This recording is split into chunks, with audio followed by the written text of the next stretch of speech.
Good afternoon, folks. Buenas tardes. The importance of trusting one's own judgment. Solar eclipse. Everybody's being told that the sun is not directly behind the moon when it's directly behind the moon. It is not there. Choice. Solar eclipse. See the sun directly behind the moon. People are saying, no, it's not there, it's not there. Do you trust your own judgment? Or are you going to side with the illogical and the common sense defying it is not directly behind the moon when it is directly behind the moon? This right here, when I say it's a line, common sense line, it really is. Do you trust your own judgment when you're observing a solar eclipse? Or don't you? It's right here. You trust your own judgment on this one, your life will change. All the absurdities that you've believed.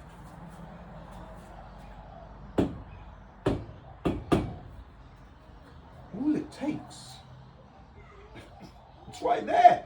All the stuff that you believed. Moon.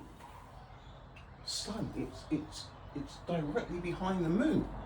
But science is telling me it's not. Here's another one. Live, not relative to any observer.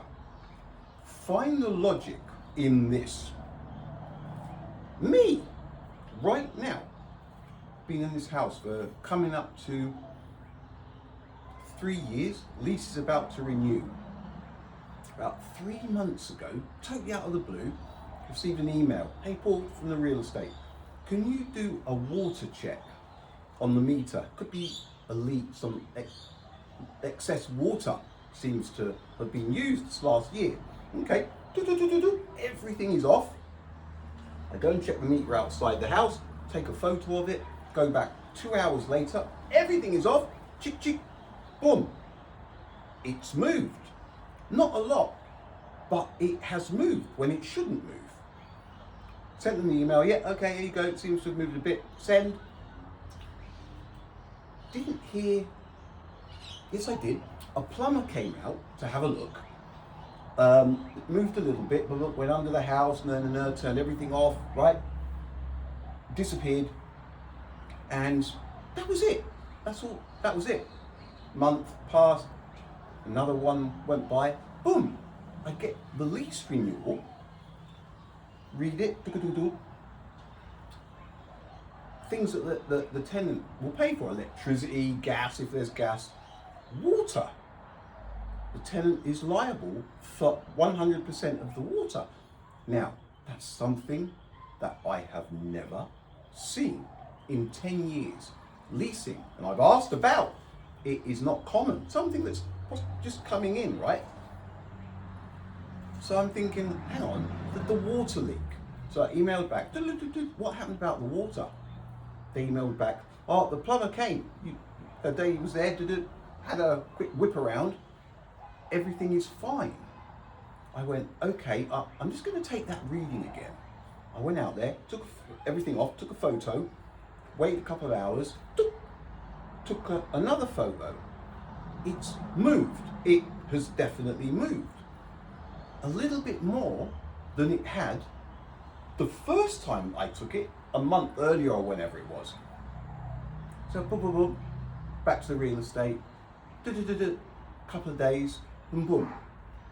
Landlord says that is the clause now. If you want the lease, you have to sign with the tick that says the tenant is paying for all of the excess water. So I'm like, hang on a minute. I pondered on it for a couple of days, and then I emailed back, said that it makes no sense. How on earth am I supposed to sign the lease when I know there is a water leak? That's what the meter's for. Where is the logic? No, I'm afraid that is, it went back to the landlord, real estate emailed me. This is the way it is. If you want to renew the lease, you have to tick on the water, that you're accepting liability for all the water.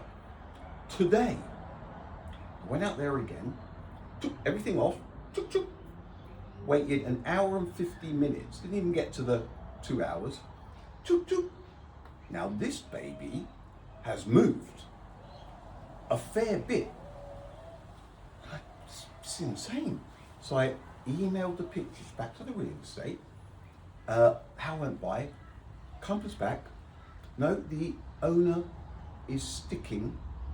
It's too expensive for him because it could be quite a big job. Because there's no visible leak in the house, no tap stripping, it could be under the house. That means possibly digging up part of the garden. So if you want the lease, you have to sign it with the tick that I am liable for the water. 3 readings over 3 months. A bit of movement, a little bit more movement.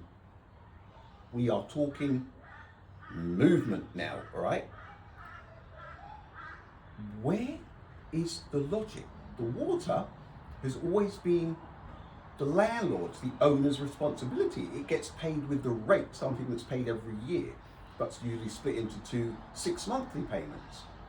So right now, as it stands, I have a lease that says, tick, you accept responsibility for the water, and I have just this morning done the 3rd reading, and it has increased, the water flow has increased.